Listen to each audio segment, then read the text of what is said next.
남수는 우리의 이야기를 책으로 남기고 싶다고 했습니다. 저는 선뜻 동의하지 못했습니다. 다시 꺼내고 싶지 않은 기억이 많았기 때문입니다. 그럼에도 그는 물러서지 않았습니다. 함께 살아온 시간이 후회된 삶이 아니란 그의 마음을 알았기에 결국 저는 받아들였습니다. 남수의 시선으로 쓴 이야기는 따뜻했습니다. 그러나 그가 알지 못한 제 그림자와 상처도 있었습니다. 그래서 이 글은 제 일기처럼 풀어내려 합니다. 남수의 이야기 뒤에 가려졌던 제 마음과 기억들을 담아내고자 합니다. 오래된 기억이라 일부는 흐릿하고 왜곡되었을 수 있습니다.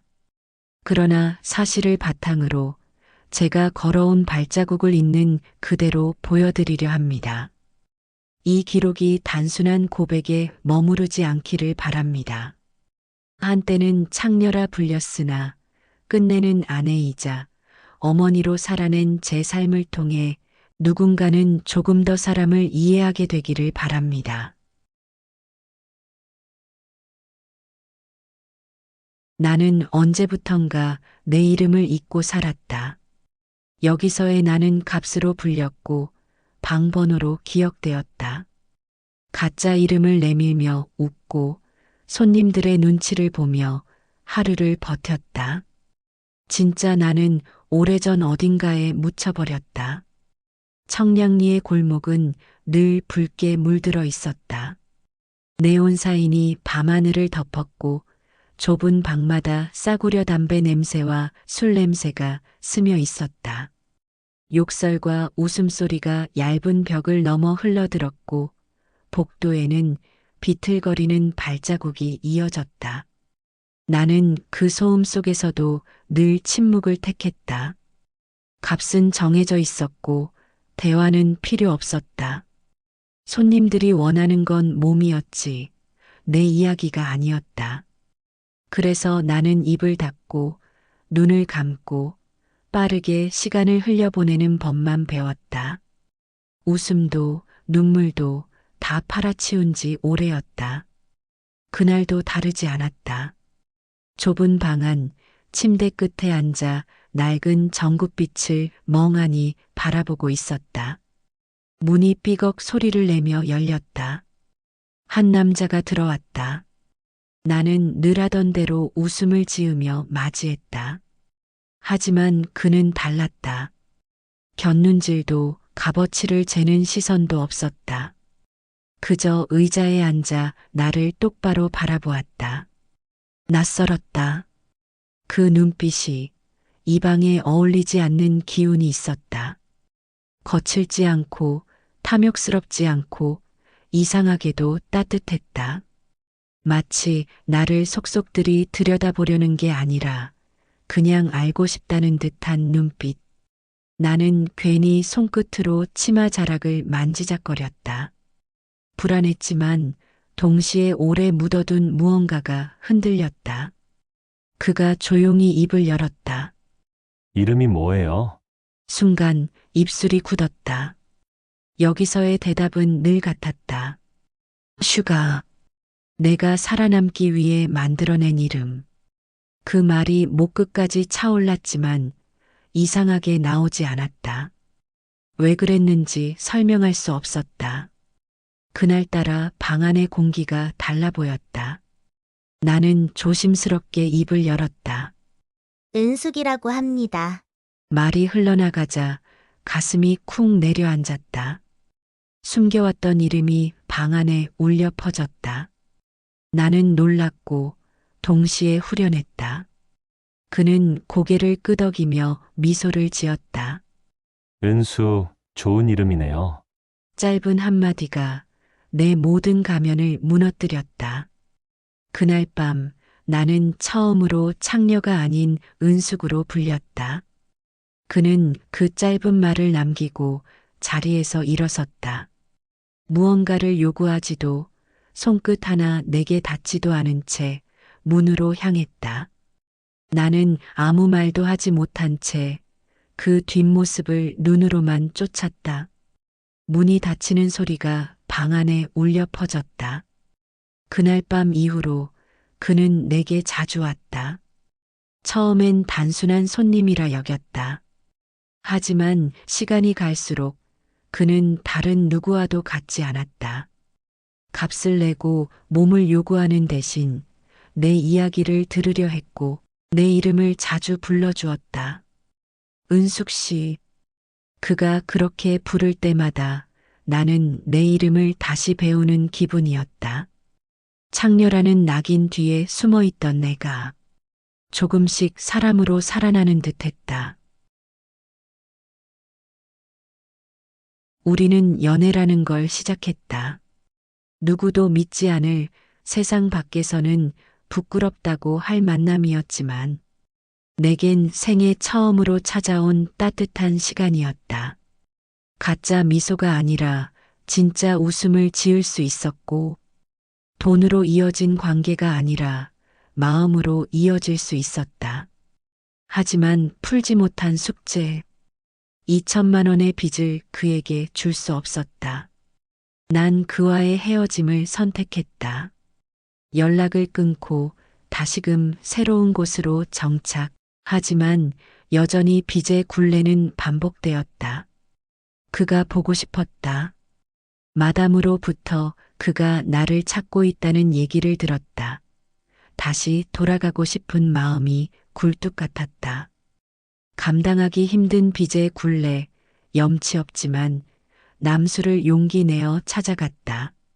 아무것도 묻지 않고 다시 나를 받아준 그가 눈물 나도록 고마웠다. 우리는 다시 함께 서로를 위해 노력하기로 했다. 나의 빚도 그가 함께 갚아나가기로.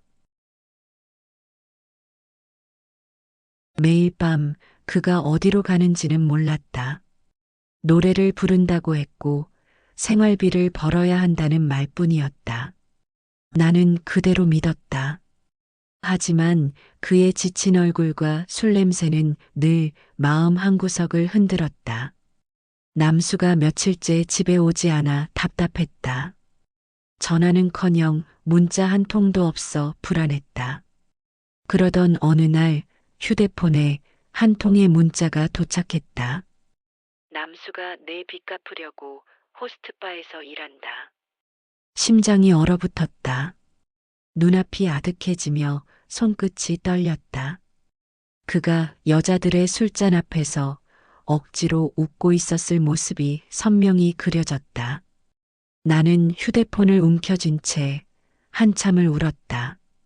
차라리 나를 원망해 주었다면 덜 괴로웠을지도 모른다.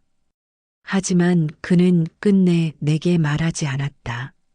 묵묵히 나를 감싸 안고 나 몰래 내 빚을 짊어지고 있었다. 그 침묵이 오히려 내 가슴을 찢어 놓았다. 배신감보다 더 큰 것은 죄책감이었다. 내 과거의 오물이, 나의 굴레가 이토록 순수하고 올곧았던 한 남자의 삶을 더럽혔다는 사실이 나를 짓눌렀다. 남수가 번 돈으로 집을 얻고 새로운 인생을 시작하며 행복해했다. 하지만 그 돈이 어떤 대가였는지 나는 끝내 모른 척했다. 남수가 나를 구원했다고 믿었던 그 순간, 사실은 내가 그를 지옥으로 끌어들였던 것이다. 나는 그날 밤 남수에게 전화하지 못했다. 차마 왜 그런 짓을 했냐고 따질 수도 없었다. 그는 나를 사랑해서 그랬을 텐데 나는 그의 사랑을 알아채지 못하고 그의 삶을 망가뜨린 공범이었으니까. 그를 찾아 호스트바를 갔다. 눈앞에 펼쳐진 그의 모습에 나는 배신이 아닌 절망을 느꼈다. 그가 느꼈을 나의 과거가 교차되며 한없이 울어야만 했다. 속과는 다른 모진말로 그를 세게 몰아붙였다. 그래야만 했다. 나와 같은 삶을 그에게 준 내 잘못을 용서할 방법을 알지 못했으니까. 지금이라도 미안하다는 말로 용서를 구하고 싶다. 경주에서의 출발은 순탄했다. 서울의 과거를 잊고 다시 출발하는 우리는 모든 게 완벽할 거라 생각했다. 하지만 나의 어두운 그림자는 끊어지지 않았다. 최준혁의 괴롭힘은 이때부터였다. 지울 수 없는 나의 과거가 원망스러울 뿐이었다. 그와 후배들이 삼겹살을 구우며 웃고 떠드는 자리, 최준혁이 건넨 술잔이 내 앞에 놓였다. 그의 얼굴은 웃고 있었지만 눈빛은 도무지 웃는 눈빛이 아니었다. 남수는 고기를 자르느라 정신이 팔려 있었고 그 틈을 노린 듯 준혁은 내 쪽으로 몸을 기울였다. 술이 떨어지고 남수가 잠시 자리를 떴다. 그가 문을 나서는 순간 테이블 위의 공기가 달라졌다. 왁자지껄한 웃음소리 속에서 최준혁이 잔을 채워 들이밀었다. 형수님, 우리끼리도 한잔 해야죠. 말은 가볍게 흘렸지만 눈빛은 이상하게 끈적였다. 나는 고개를 저으며 잔을 멀리 밀었다. 그런데 그의 손이 내 허벅지 위로 얹혔다. 순간 숨이 막히는 듯했다.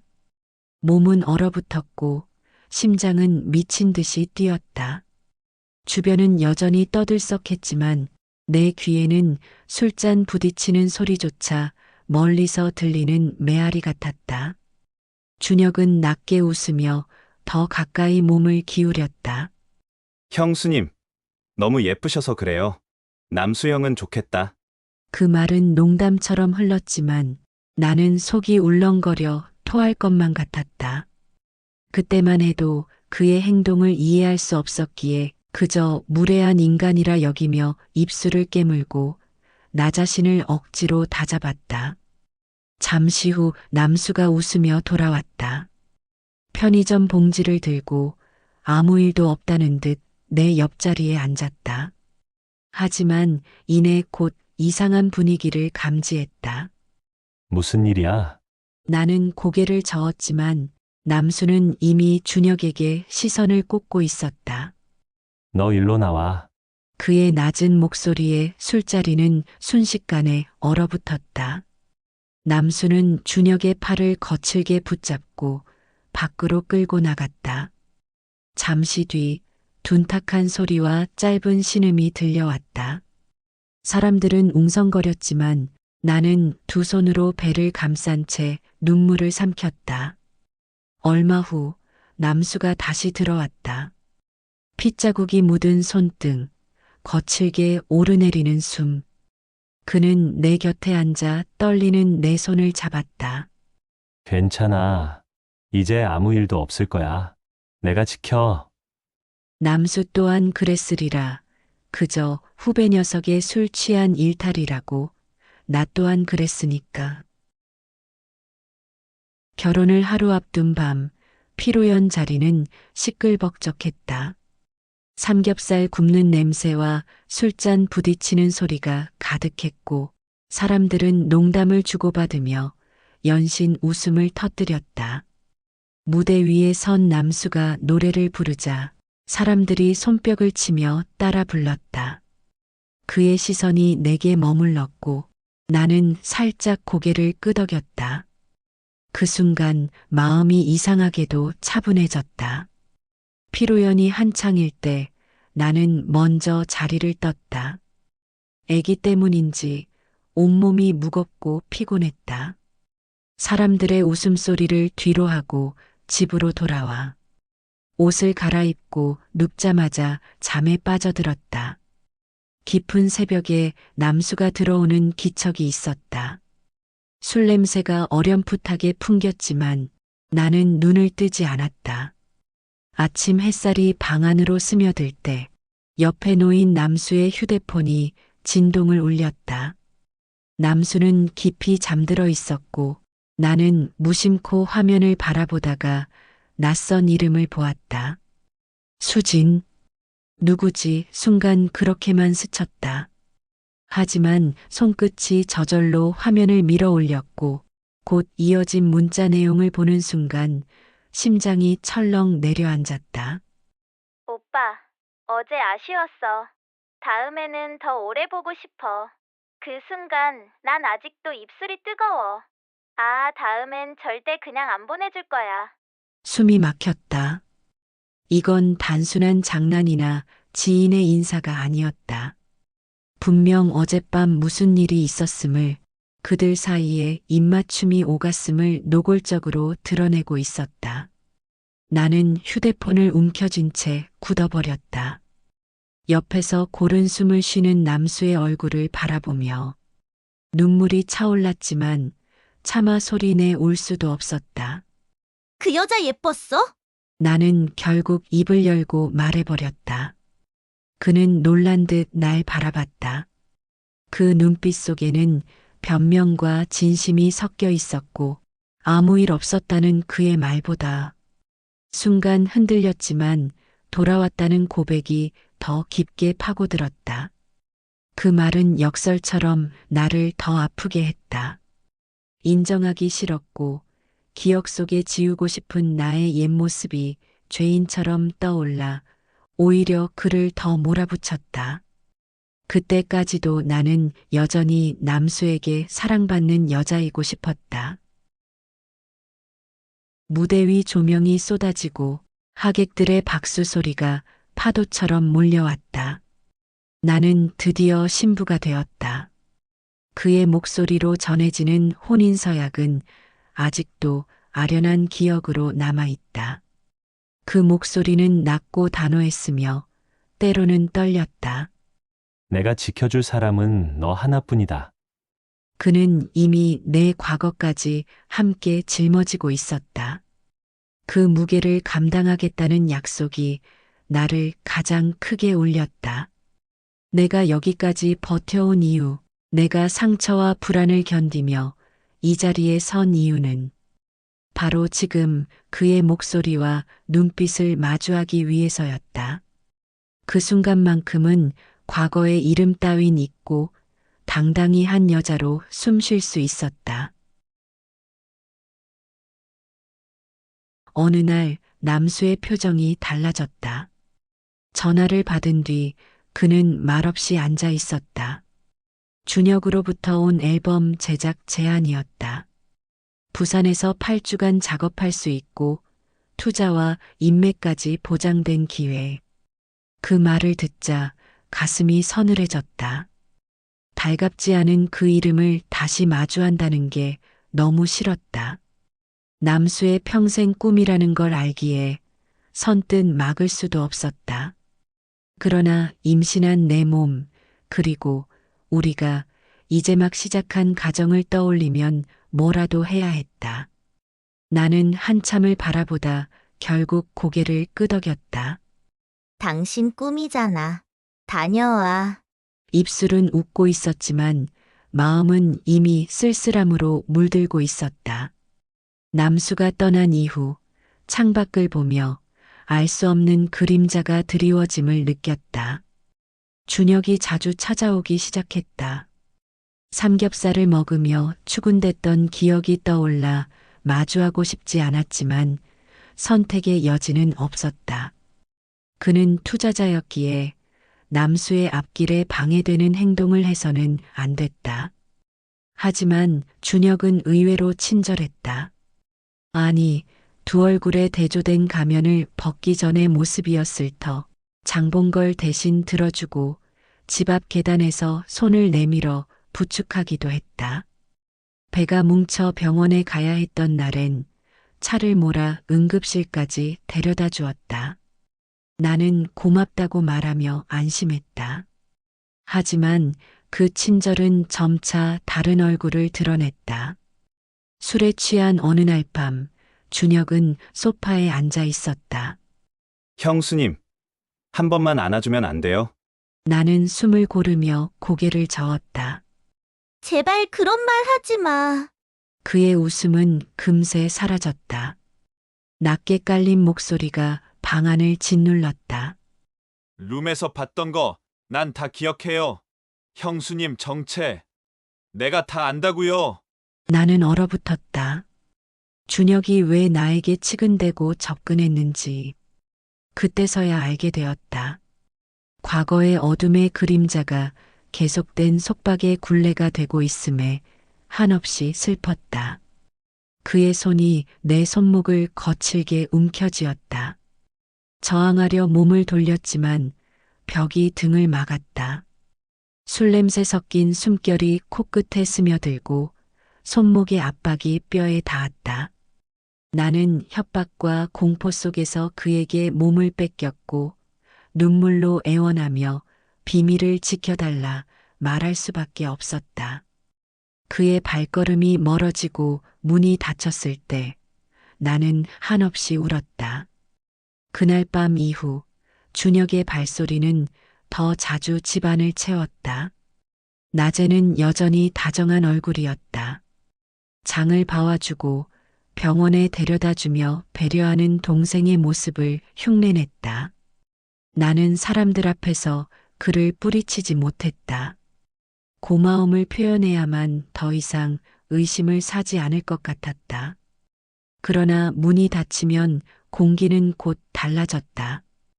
그의 웃음은 협박으로 바뀌었고 낮은 목소리는 내 과거를 꺼내들며 날 짓눌렀다. 형수님, 입 다물려면 알죠? 그 한마디가 벽처럼 나를 막았다. 나는 울면서도 고개를 끄덕였다. 가끔 남수가 전화해 괜찮냐고 물으면 나는 억지로 웃으며 대답했다. 응, 잘 지내고 있어. 그 짧은 말에 담긴 거짓이 가슴을 찔렀다. 밤마다 발소리는 예고편처럼 다가왔다. 현관문이 닫히는 소리, 걸음이 복도를 따라오는 소리. 나는 숨을 죽이며 그 발자국을 세었다. 그 소리가 멈추면 내 공포는 시작되었다. 남수가 집으로 돌아온 날 나는 거울 앞에서 오래 서 있었다. 피곤으로 무너진 얼굴을 화장으로 가렸지만 눈빛까지 감출 수는 없었다. 그가 현관을 열고 들어왔을 때 나는 억지로 웃었다. 그러나 내 안은 이미 무너진 상태였다. 밥상을 차리며 손이 자꾸 떨렸다. 숟가락을 놓칠까 두려워 손끝에 더 힘을 주었지만 그 작은 떨림을 그는 알아챘다. 은수가 괜찮아? 그의 물음은 평범했지만 내 귀엔 의심처럼 들렸다. 요즘 몸이 좀 안 좋아서 그래. 나는 대답하며 고개를 숙였다. 낮에도 나는 달라졌다. 사소한 대화에도 대답이 늦었고 눈을 마주치지 않았다. 식탁에서 젓가락이 떨어지면 괜히 놀라며 고개를 돌렸다. 남수는 그런 나를 바라보며 한숨을 내쉬었다. 뭔가 달라졌어. 무슨 일 있어? 나는 서둘러 웃었다. 아니야. 그냥 임신해서 그런가 봐. 내 거짓말은 점점 익숙해졌다. 그러나 웃음 뒤에 남아있는 두려움은 감출 수 없었다. 그 두려움이 언젠가는 드러날 거라는 걸 나 스스로도 알고 있었다. 며칠 전부터 남수의 눈빛이 달라져 있었다. 말은 따뜻했지만 그 속에서 나는 미묘한 의심을 느꼈다. 그가 방 안을 서성이고 서랍을 열고 닫는 소리조차 내 가슴을 내려앉게 했다. 나는 모든 것이 들킬까 두려워 숨이 막혔다. 그날 저녁 남수가 손에 무언가를 들고 내 앞에 섰다. 빛을 반사하는 묵직한 은색 라이터. 나는 그것을 보는 순간 온몸이 굳어버렸다. 숨이 목구멍에서 멎었고 손끝에서 들고 있던 컵이 바닥으로 떨어졌다. 컵이 깨지는 소리가 방 안을 메웠다. 그는 조용히 물었다. 은수가 이거 준혁이 거지? 나는 대답하지 못했다. 입술은 굳고 눈은 라이터에 꽂힌 채 떨렸다. 남수는 내게 다가와 낮은 목소리로 말했다. 제발 내게 말해줘. 내가 다 감당할게. 당신 잘못 아니잖아. 제발. 그 말에 가슴이 무너져 내렸다. 눈물이 한꺼번에 터져 나왔고 나는 그의 품에 얼굴을 묻었다. 미안해, 자기야. 미안해. 그 말밖에는 아무것도 할 수 없었다. 내 잘못이 아님을 알면서도 내 입에서는 끝내 사과만 흘러나왔다. 그에게 모든 걸 털어놓는 순간 나는 비로소 무너질 수밖에 없었다. 그는 내 말을 끝까지 듣고 한참을 말없이 앉아 있었다. 그 후의 일은 내가 직접 다 알지 못한다. 남수는 무언가 결심한 얼굴로 움직였고 곧 어둡게 가라앉은 공기를 밀어내듯 차갑게 변했다. 전화기를 붙들고 이곳저곳을 다니며 무언가를 알아내기 시작했다. 나는 옆에서 그저 지켜볼 뿐이었다. 얼마 지나지 않아 준혁의 민낯이 드러났다. 유부녀를 상대로 한 추잡한 일들, 회사 돈을 제멋대로 쓴 흔적들, 그리고 나에게 했던 협박까지. 남수는 그것들을 하나씩 짚어냈고 마치 조용히 판을 짜듯 증거를 쌓아 올렸다. 내겐 그 과정이 길고도 고통스러웠다. 그러나 동시에 남수의 곁에 서 있다는 사실이 유일한 위안이었다. 그는 주먹을 쓰지 않았다. 대신 사회가 납득할 수밖에 없는 방식으로 준혁을 무너뜨렸다. 결국 준혁은 스스로 파놓은 구덩이에 빠졌다. 사람들 사이에서 고립되었고 직장에서도 설 자리를 잃었다. 그리고 더는 내 앞에 나타날 수 없게 되었다. 남수가 사건을 해결해 나가는 동안 나는 하루하루를 버티며 그의 뒷모습을 바라봤다. 그 눈빛은 냉정했지만 동시에 나를 붙드는 힘이기도 했다. 그가 아니었다면 나는 끝내 무너져 버렸을 것이다. 우린 다시 한번 이사를 하게 되었다. 준혁으로 인한 상처가 된 곳에 지내는 건 마치 지옥과도 같았기에 남수를 따라 부산에서 다시 출발하고자 했다. 준혁의 발소리는 사라졌지만 내 귀 속에는 여전히 남아 있었다. 남수가 모든 것을 해결했을 때 세상은 잠잠해졌지만 내 마음은 잠잠하지 않았다. 문이 닫히는 소리만 들어도 심장이 쿵 내려앉았고 낮은 목소리의 협박이 환청처럼 귓가를 맴돌았다.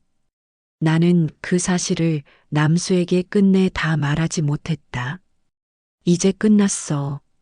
라는 그의 말에 고개를 끄덕였지만 속으로는 알았다. 끝난 건 세상일 뿐 내 안의 상처는 끝나지 않았음을. 부산으로 내려오는 길 나는 마음속으로 수십 번 다짐했다. 새로운 도시에서 새로운 삶을 살자. 뱃속의 아기를 지켜내고 남수와 함께 다시 시작하자. 그러나 낡은 캐리어와 짐들 사이에 나는 알 수 없는 두려움도 함께 싣고 있었다.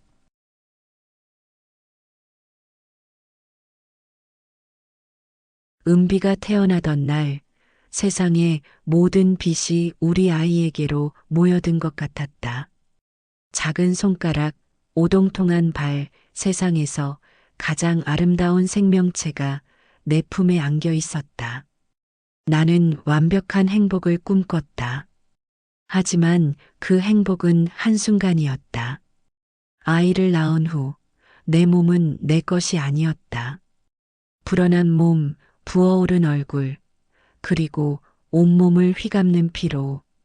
거울 속의 나는 내가 알던 내가 아니었다. 그리고 그 작은 생명 앞에서 나는 자주 울었다. 밤마다 아이를 달래다 보면 준혁이 내 몸을 짓눌렀던 순간이 불현듯 떠올랐다. 그의 숨결과 목소리를 밀어내려 눈을 감아도 눈물만 번졌다. 밤낮 없이 이어지는 수유와 기저귀 갈기, 이유 모를 아이의 울음소리. 내 하루는 아이의 울음소리로 시작해서 아이의 울음소리로 끝났다. 남수는 일이란 이름으로 밖으로만 돌고 나는 집이라는 감옥에 갇혔다. 휴대폰 너머로 들려오는 그의 목소리는 활기찼지만 그럴수록 내 마음은 점점 더 차갑게 식어갔다. 나는 그의 자랑스러운 성공담에 잘했어. 당신 최고야라고 말했지만 속으로는 나 좀 봐줘. 나도 힘들어다고 외치고 있었다. 그는 음악을 이야기했지만 나는 육아를 이야기했다. 그는 사람들의 박수갈채를 이야기했지만 나는 아이의 울음소리를 이야기했다. 그렇게 우리의 대화는 평행선을 달렸다. 서로 다른 세상을 살고 있는 것 같았다. 나는 그에게 위로를 갈구했지만 그는 내 고통을 이해하지 못했다. 아니, 이해할 수 없었을 것이다. 내가 그토록 소중했던 나를 잃어가고 있을 때 그는 새로운 나를 만들어가고 있었으니까. 산후의 피로, 아이의 울음, 경제적 궁핍, 그리고 무엇보다 지워지지 않는 준혁의 흔적. 그 모든 것이 부산의 시작을 무겁게 만들었다. 나는 살아남았지만 완전히 자유롭지는 않았다. 나는 매일같이 두 얼굴로 살았다. 낮에는 은비 곁에서 웃는 엄마였고 밤에는 불안과 공포에 잠 못 이루는 여자였다. 남수 앞에서는 괜찮은 척 더 열심히 웃어야 했다. 그러나 웃음은 오래가지 못했고 작은 틈 사이로 두려움이 새어나왔다. 남수의 방황이 이때쯤이었을까? 말없이 담배를 물고 베란다에 서 있거나 휴대폰을 손에서 놓지 않았다. 나는 알고 있었다. 내가 붙잡아야 할 사람은 나였지만 정작 붙잡지 못했다는 걸. 그의 방황은 곧 나를 향한 신호였는데 나는 두려움에 가려 그 신호를 외면했다. 그렇게 우리 사이의 거리는 조금씩, 그러나 분명히 벌어지고 있었다. 남수는 예전보다 더 늦게 들어오기 시작했다. 공연 때문이라고 했지만 무대가 끝나도 집으로 곧장 오지 않는다는 걸 나는 알 수 있었다. 전화는 자주 받지 않았고 문자에는 짧게 바빠라는 대답만 돌아왔다. 식탁 위에 차려놓은 국은 작고 식어갔고 나는 혼자 숟가락을 들었다 놓았다. 밤 12시를 넘겨 현관문이 열리면 그는 피곤한 얼굴로 들어왔다. 향수와 술 냄새가 섞인 그의 옷에서는 낯선 공기가 풍겼다. 나는 아무 말도 못하고 눈치만 보았다. 그러다 결국 불쑥 튀어나왔다. 왜 이렇게 늦어?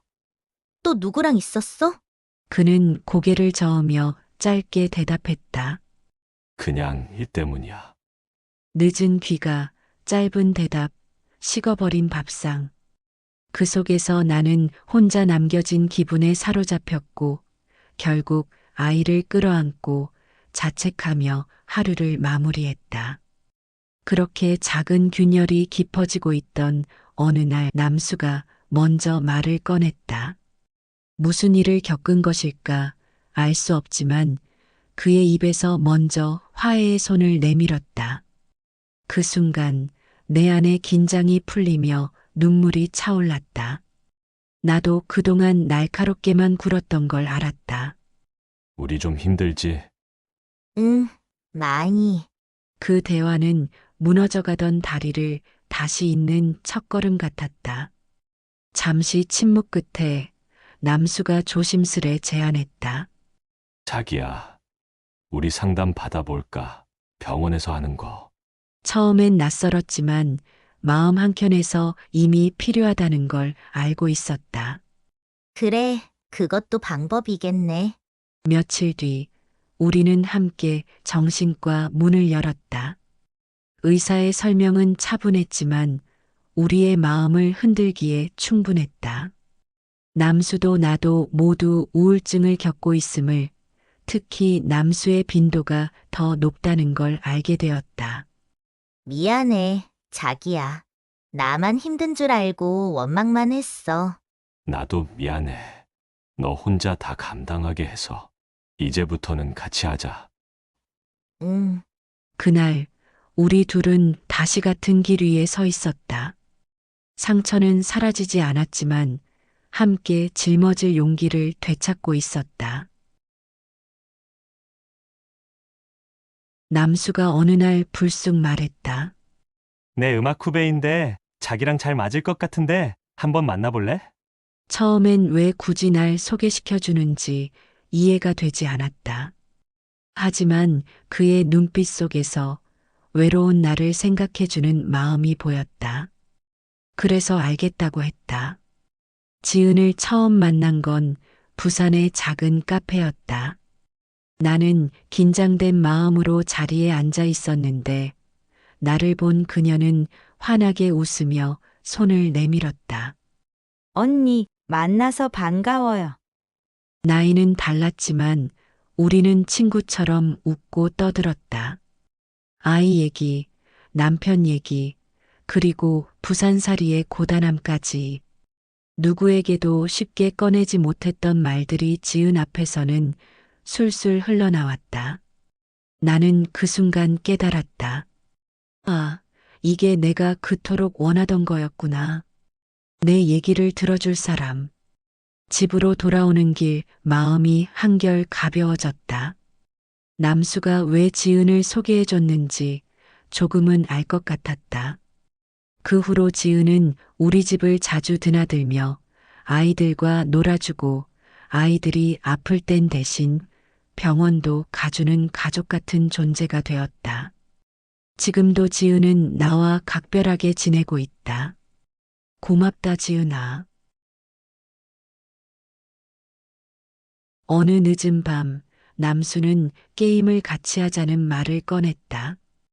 예상치 못한 제안이었다. 우리가 예전 리니지를 함께 하던 시절, 웃고 떠들던 밤들이 스쳐 지나갔다. 그 기억만으로도 마음이 따뜻해졌다. 우리는 나란히 앉아 게임을 설치했고, 로딩 화면이 켜지자마자 숨을 삼켰다. 빛나는 날개, 영화 같은 배경, 그리고 캐릭터 창의 화려함은 내 마음을 단번에 사로잡았다. 그 순간 나는 오랜만에 설레는 소녀처럼 웃고 있었다. 그날 밤 나는 오랜만에 편안히 잠들었다. 그리고 알았다. 우리가 잃어버렸던 건 단순한 웃음이었다는 걸. 게임을 지속하며 우리는 길드도 가입하고 오프 모임도 함께 했다. 사건이 일어난 그날 밤 난 은비를 돌봐야 했다. 나는 괜히 시계를 자주 바라봤다. 늦을 거라는 건 알았지만 이상하게 초조했다. 모임이니까 그럴 수도 있지.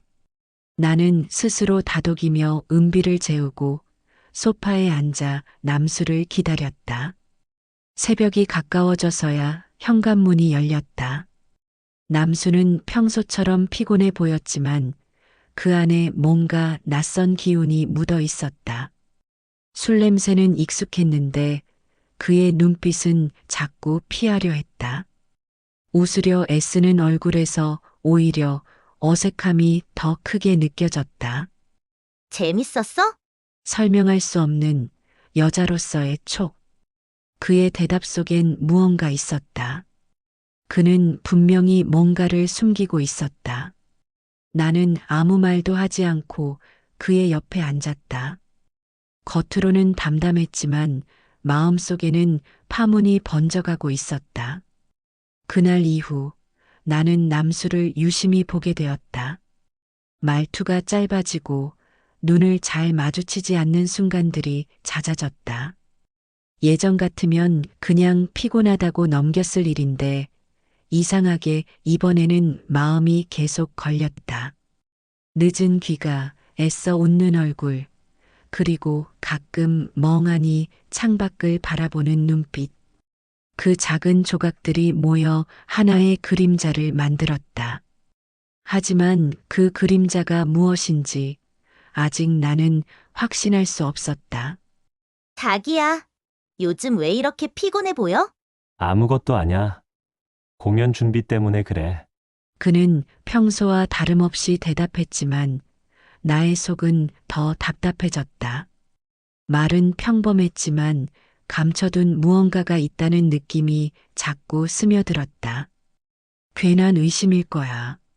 내가 너무 예민한 거지. 하지만 내 안의 촉은 고개를 끄덕이지 않았다. 그렇게 균열은 아직 이름 붙여지지 않은 채 조용히 우리 사이를 파고들고 있었다. 남수가 늦게 들어온 어느 날 나는 셔츠를 정리하다가 멈춰섰다. 옅게 번진 립스틱 자국과 익숙하지 않은 향수 냄새. 순간 가슴이 얼어붙었다. 설마 아니야. 공연 중 누가 실수로 묻힌 걸 거야. 스스로 수없이 다독였지만 의심은 머릿속에서 지워지지 않았다. 그 뒤로 나는 남수의 표정을 더 자주 살폈다. 눈빛은 흔들렸고 말은 평소 같았지만 말수는 최대한 아끼는 듯하였다. 자기야, 지은이한테 연락 왔어. 남수의 얼굴이 순간 굳어졌다. 분명 무슨 일이 있다. 그날 저녁 나는 지은을 만났다. 카페 구석에서 그녀는 잠시 망설이다가 입을 열었다. 언니, 나 오빠 봤어. 다른 여자랑 같이 있는 거. 그 순간 모든 퍼즐이 맞춰졌다. 셔츠의 자국, 어색한 눈빛, 지은의 증언. 나는 더 이상 외면할 수 없었다. 내가 두려워하던 확신이 마침내 눈앞에 드러난 것이다. 지은과 마주 앉았던 그날, 나는 현실을 피할 수 없다는 걸 알았다. 그럼 나는 어떻게 해야 하지? 나는 더는 혼자 감당할 자신이 없었다.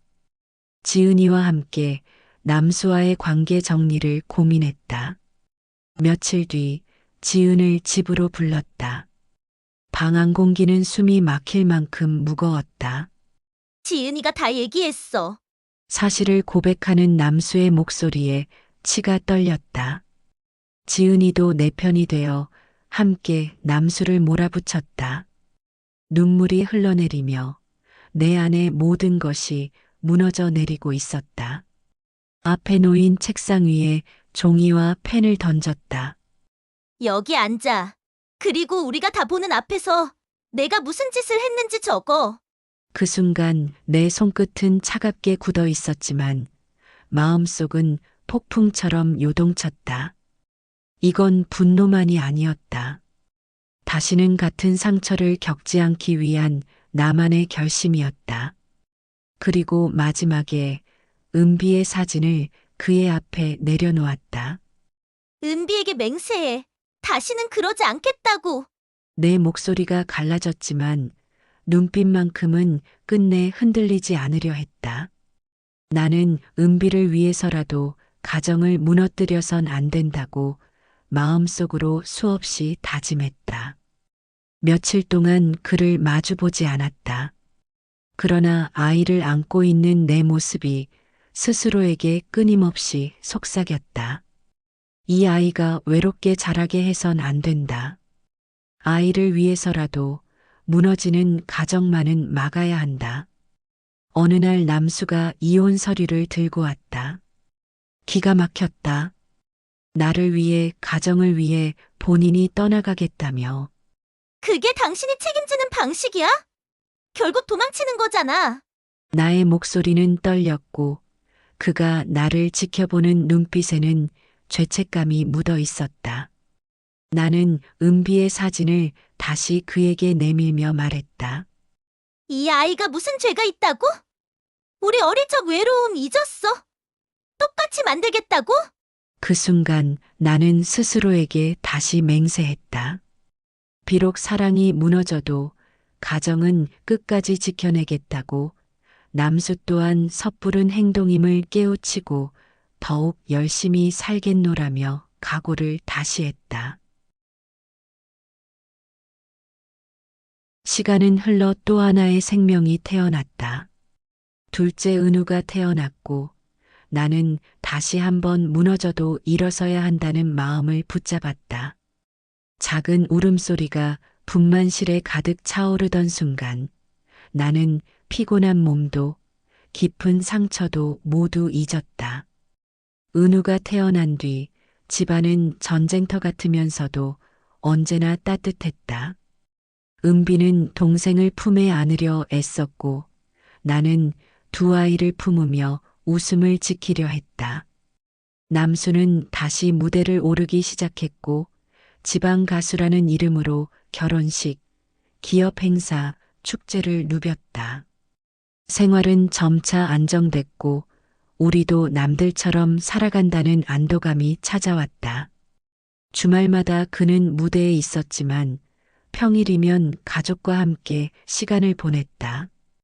캠핑장, 놀이공원, 바닷가. 은비와 은우의 웃음소리를 들을 때면 한없이 행복했다. 그러나 2010년 신종플루라는 재난이 닥쳤다. 무대는 줄줄이 취소됐고 남수의 손에 다시 마이크 대신 삽과 곡괭이가 들려졌다. 하지만 수입은 턱없이 부족했고 밀려드는 공과금과 월세에 하염없는 한숨만 나왔다. 가정을 살리려면 내가 움직여야 했다. 처음에는 모조품 장사를 시작했다. 손님들이 물건을 집어들 때는 가슴이 뛰었지만 오래가지 못했다. 품질에 대한 불신이 퍼지자 금세 발길이 끊겼고 남수의 한숨은 더 깊어졌다. 나는 끊었던 담배를 다시 쥐며 스스로를 다독였다. 그래도 포기할 수 없어. 이후 다단계 화장품 사업에 뛰어들었다. 세미나장을 빌려 사람들을 앉혀놓고 효과를 설명하며 스스로를 믿으려 했다. 웃는 얼굴로 제품을 팔았지만 너무 비싼 탓이었을까? 애써 팔은 제품이 다시 반품되는 반복된 일들로 인해 일에 대한 공허함이 몰려왔다. 간절함에 남수의 지인에게도 손을 뻗었지만 상황은 더욱 악화되었다. 남수의 눈빛은 이미 불신으로 얼룩져 있었고 그 침묵이 더 아프게 다가왔다. 조금만 더 버티면 돼. 나는 속으로 수없이 되뇌었다. 내가 흔들리면 가정이 무너진다는 사실을 잘 알고 있었기 때문이다. 그러던 어느 날 금강뷰티라는 이름이 내 앞에 놓였다. 보급형 화장품, 합리적인 가격. 이번엔 다를 거라는 희망이 가슴속에 스며들었다. 다행히 사업은 순조로웠고 나는 팀장의 위치로 올라설 수 있었다. 세미나 무대에 선 나는 더 이상 위축된 아내가 아니라 당당한 팀장 은숙이었다. 남수는 여전히 조심스러운 눈빛으로 나를 지켜봤다. 자기야, 이번엔 진짜 괜찮을 것 같아. 그래, 잘 되면 좋지. 그의 말엔 여전히 의심이 섞여 있었지만 나는 믿고 싶었다. 이번만큼은 우리 가족을 살려낼 수 있다고. 금강뷰티 세미나장은 뜨거운 열기로 가득했다. 작은 무대 위에 서서 제품을 설명하는 내 목소리가 울려 퍼질 때 나는 잠시나마 현실의 고단함을 잊을 수 있었다. 조명 아래에서 박수를 받으며 팀장 은숙이라는 이름으로 불리는 순간 더 이상 빚에 허덕이는 아내가 아니었다. 세미나가 끝난 후 한 남자가 다가왔다. 나를 또다시 절망으로 끌어내린 바로 그 짐승만도 못한 이만호였다. 넥타이를 단정히 매고 정제된 미소를 띤 얼굴. 그는 내 손을 잡으며 낮고 힘있는 목소리로 말했다. 팀장님, 발표 정말 인상적이었습니다. 이만호라고 합니다. 순간 나는 그 눈빛에서 묘한 힘을 느꼈다. 사람을 꿰뚫어 보는 듯한 시선, 그리고 자신감 넘치는 태도. 여느 사업가들과 달리 그는 내 이야기를 진지하게 들어주고 있었다. 은숙 팀장님 같은 분이 계셔야 금강뷰티가 더 커질 수 있습니다. 그 말은 단순한 덕담이 아니었다. 내 안의 불안을 꿰뚫고 다시 일어서라는 강요처럼 들렸다. 나는 짧게 웃으며 대답했다. 아직 부족합니다. 그래도 이번만큼은 꼭 해내고 싶어요. 이만호는 고개를 끄덕이며 의미심장한 미소를 지었다. 그날 밤 집으로 돌아오는 길에 그의 눈빛이 자꾸 떠올랐다.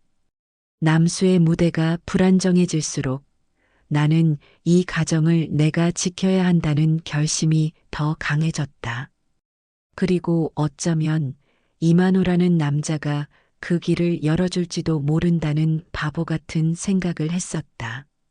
사람들은 나를 리더 후보라 불렀다.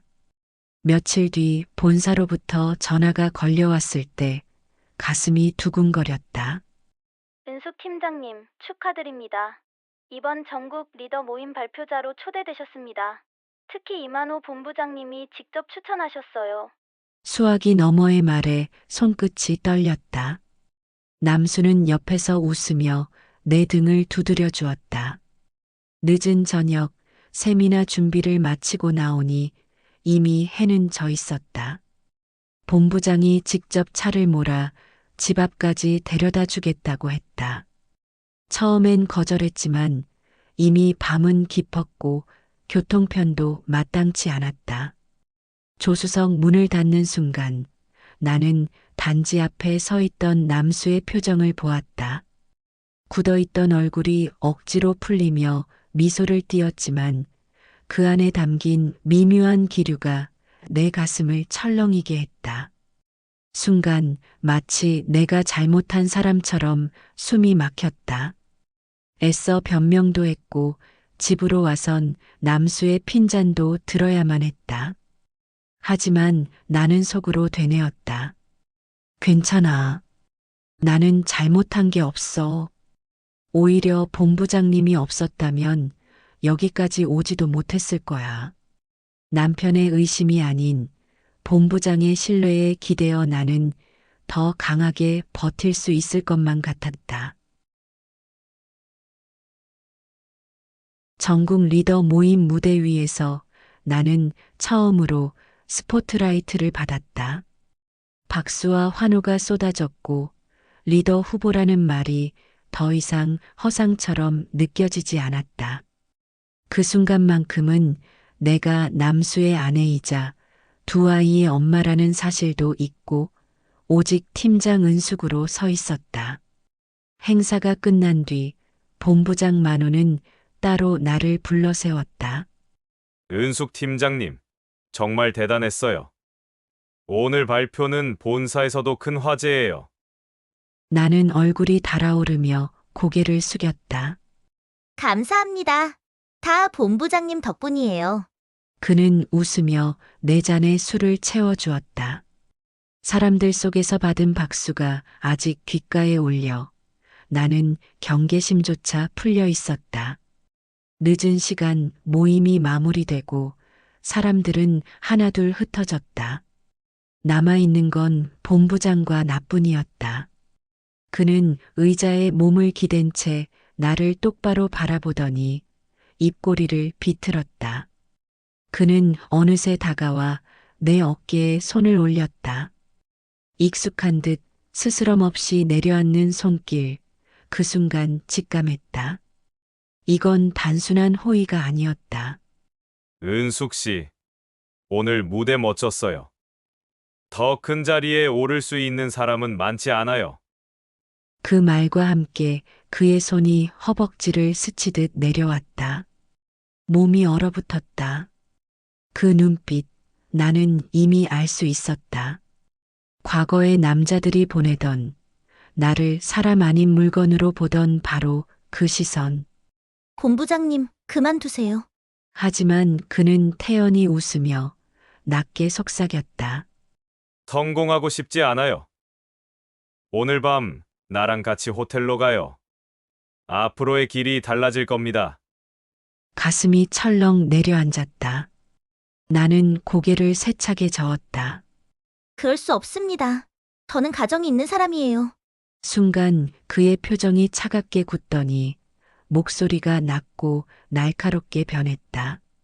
너 창녀였다며. 지금이라도 그 얘기 인터넷에 뿌리면 어떻게 될까? 네 아이들, 남편 다 알게 되면 심장이 멎는 듯했다. 눈앞이 아득해지며 준혁에게 짓밟히던 그 밤이 겹쳐 올라왔다. 결국 고개를 떨구며 울음을 삼켰다. 난 또다시 원치 않는 관계를 가져야만 했다. 그 밤 어떻게 방을 나왔는지도 기억나지 않았다. 몸은 무겁고 마음은 텅 비어 있었다. 다음 날 집 앞에 들어서며 억지로 웃었지만 내 얼굴이 얼마나 굳어 있었는지 스스로도 알 수 있었다. 남수가 캐리어를 받아들며 물었다. 많이 힘들었나 보네. 고생했어. 괜찮아. 그냥 피곤해서 그래. 거울 속에 비친 내 얼굴은 낯설었다. 승리의 자리에서 돌아온 사람이 아니라 지켜야 할 것을 잃어버린 얼굴 같았다. 그날 이후 나는 일에 더욱 집중했다. 아니, 그렇게라도 지난 일을 떨치고 싶었다. 며칠 뒤 본부에서 공식 임명 소식이 전해졌다. 은숙 팀장님, 축하드립니다. 본부장으로 승진되셨습니다. 모두가 박수를 보냈고 남수도 내 손을 잡으며 말했다. 정말 대단하다. 고생했어. 나는 고개를 끄덕였지만 마음은 더 깊은 수렁에 잠겨갔다. 만호의 행동은 더욱 과감해졌다.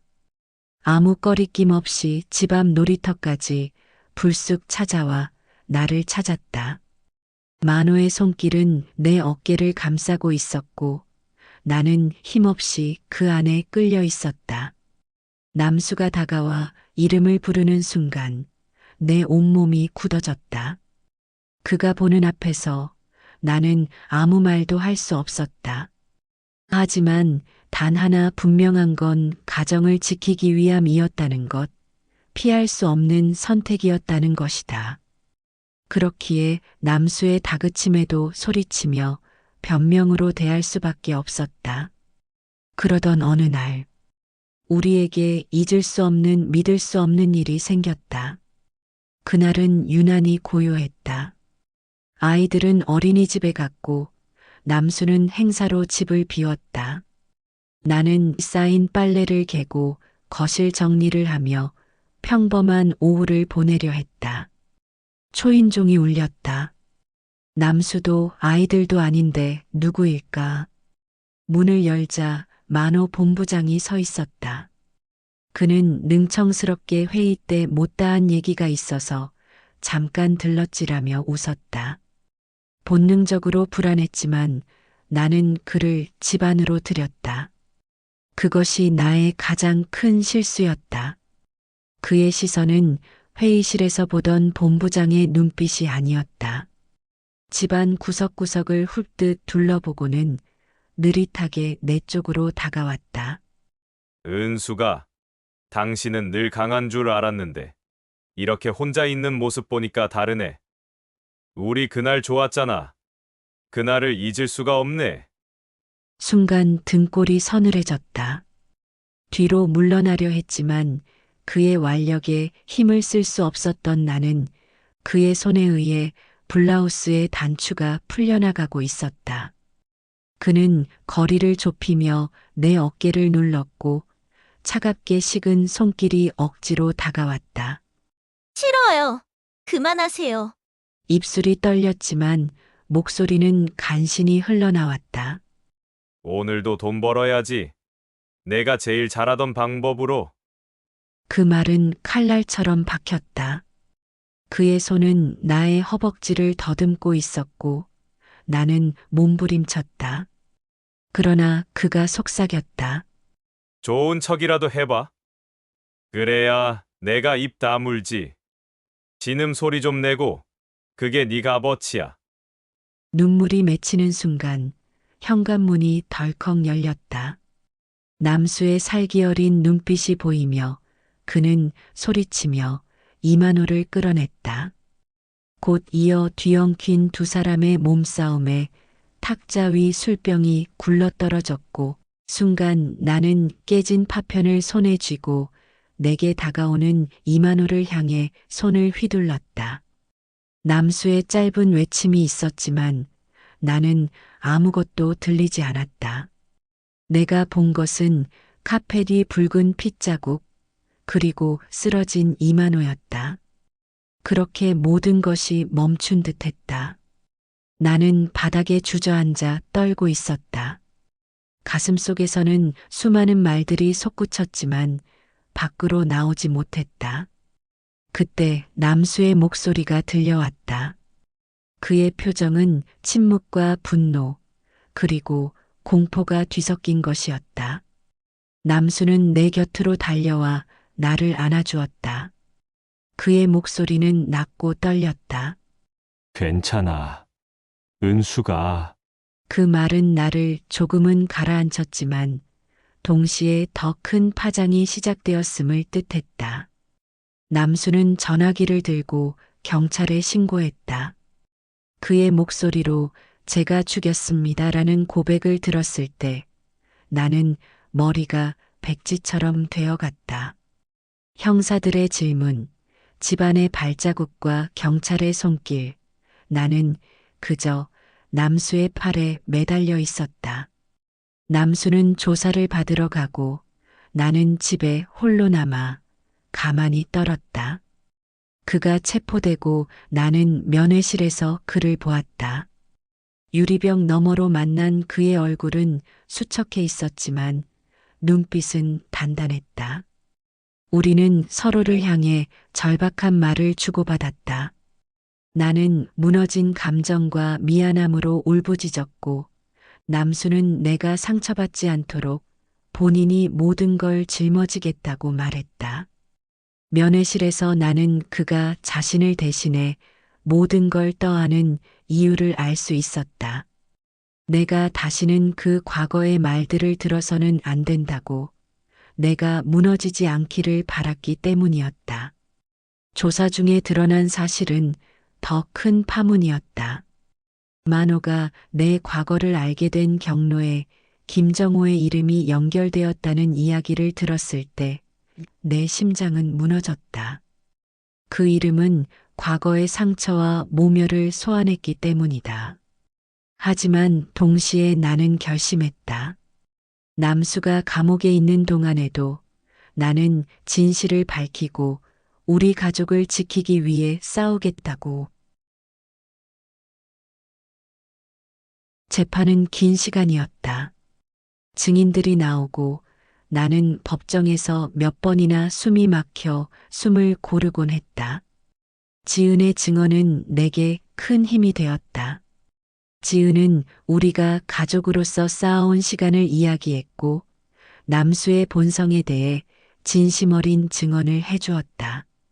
판결은 징역 3년에 집행유예 4년으로 집행은 유예되었다. 자유를 다시 얻은 남수와 나는 법정 밖에서 서로의 손을 꼭 잡았다. 그 후로도 상처는 아물지 않았다. 그러나 매일의 작은 선택들로 우리는 서로를 붙들었다. 나는 내가 겪은 부끄러움과 공포를 가슴에 안고 살아야 했지만 남수는 다시 무대에 서기 위해 노력했고 우리는 아이들을 위해 조금씩 일상을 다시 쌓아갔다. 진실이 드러나는 과정에서 김정호는 사회적 책임을 지게 되었고 그로 인해 나의 과거가 악용된 사실도 세상에 드러났다. 밤하늘을 올려다볼 때면 나는 아직도 그날의 냄새와 소리를 떠올린다. 그러나 이제는 한 가지 분명해졌다. 나는 아이들 앞에서 무너지지 않겠다고, 그리고 어떤 구겨진 자리에서도 우리 가정을 지키기 위해 끝까지 버티겠다고. 출소라는 이름으로 얻은 자유, 그건 결코 자유가 아니었다. 집으로 가는 길이 이렇게 길었던 적은 없었다. 남수는 살인자가 아니었음에도 사람들의 눈빛은 이미 그를 죄인으로 만들고 있었다. 우린 나란히 걸었지만 발자국마다 시선이 쏟아졌다. 길가에서 담배 피우던 남자가 비웃었고 편의점 주인은 고개를 돌렸다. 나는 손끝을 떨며 그의 손을 붙잡았지만 그 떨림은 멈추지 않았다. 어느 날 남수는 더 이상 무대에 설 수 없을 거란 얘기를 했다. 이유는 묻지 않았지만 왠지 알 것만 같았다. 난 남수에게 작은 무대라도 꼭 설 수 있도록 해주고 싶었다. 나는 어느 날 조심스레 말했다. 자기야, 우리 라이브 호프집 해볼까? 그는 한숨을 쉬었지만 결국 고개를 끄덕였다. 낡은 간판, 삐걱거리는 테이블, 희미한 조명. 그곳이 우리 마지막 둥지가 됐다. 작은 무대였지만 남수의 무대는 계속되어 갔다. 나는 불 앞에서 안주를 만들고 틈틈이 골방으로 달려가 아이들을 챙겼다. 문을 닫고 주방 바닥에 앉으니 한숨만 나왔다. 하루하루가 내 몸을 갉아먹는 것 같았다. 호프집의 삶이 익숙해가던 어느 날 난 맥주 한 잔이 생각났다. 남수와 같이 잔을 부딪히며 도란도란 얘기를 나누니 취기가 올라왔다. 날 위해 모든 걸 몸바쳐 희생하는 남수를 생각하니 나의 모든 걸 얘기하고 싶어졌다. 그는 묻지 않았지만 나는 전하고 싶은 얘기.